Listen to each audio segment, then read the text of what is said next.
new life. Musings of the day. What if all there is to do is breathe? I'm not one to do nothing when there's a possibility of doing something. It's not so much a compulsion anymore as simply my way of transmuting energy. I take whatever is happening and use it to create something better, more beautiful and life-affirming.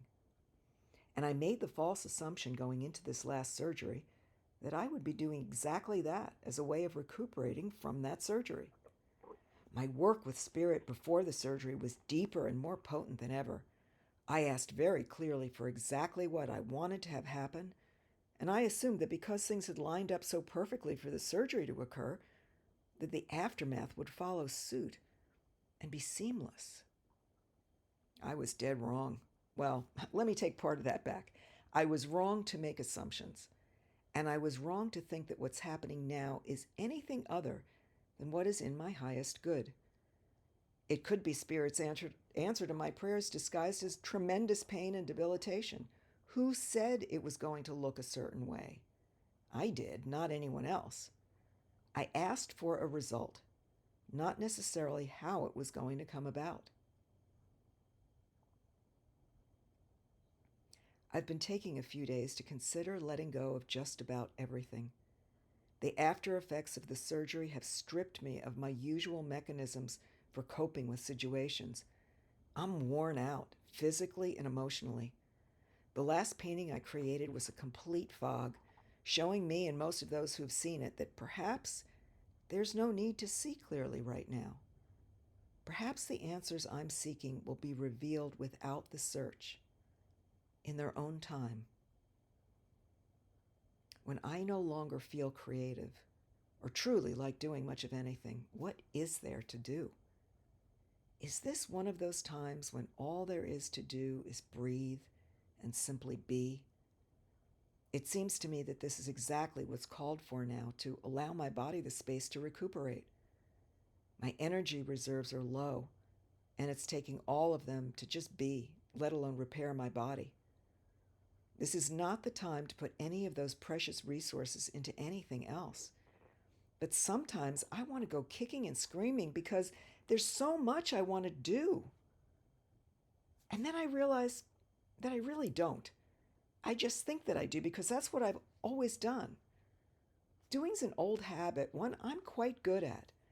And creating is my go-to mode of transmuting every negative into something not only palatable, but beautiful and useful.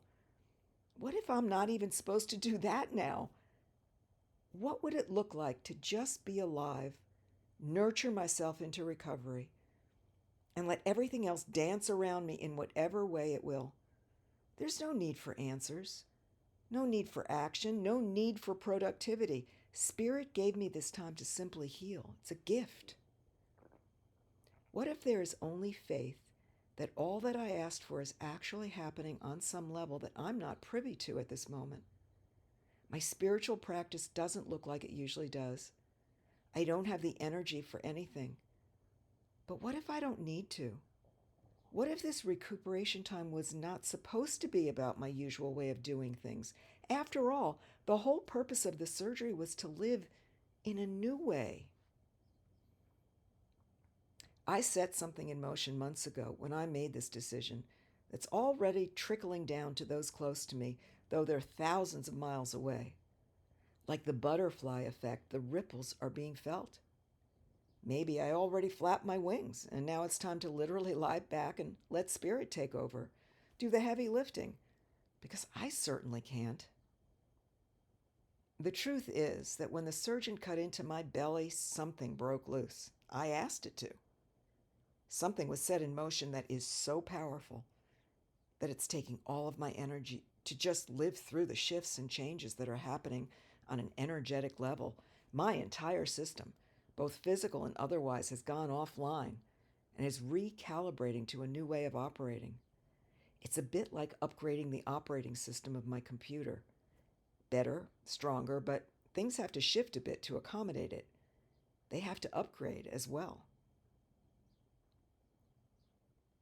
As a result of these shifts, it seems as if some of the worst trauma of my past has been cut loose to be dealt with.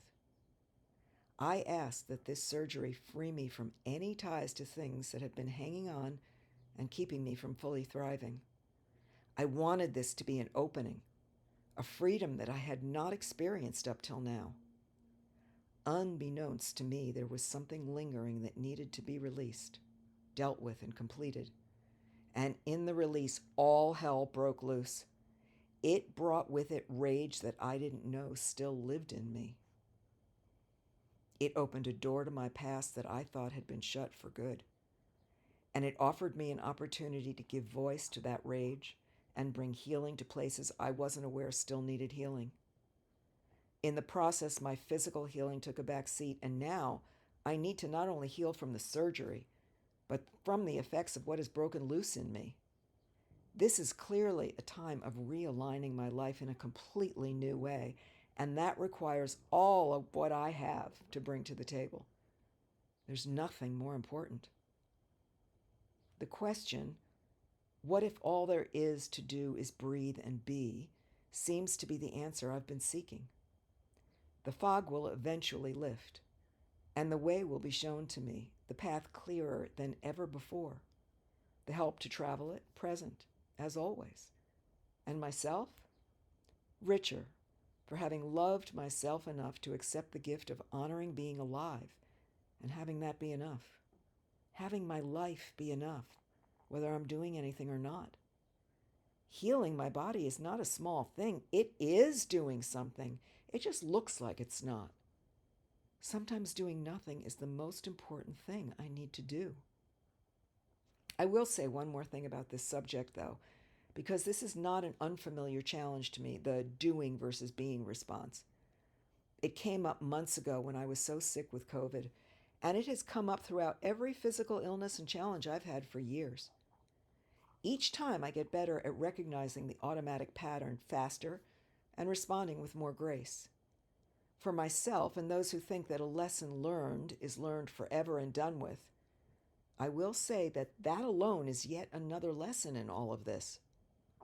The recognition that my humanity, my life experiences and traumas, and my ego still play as large a part in my automatic responses to situations is humbling. It's the ability to shift my thoughts and actions more quickly and with more ease and grace that shows me my growth. So for today, I will say that I am more comfortable with doing less or almost nothing at all. I'm more willing to let go and turn the reins back to spirit to orchestrate my healing.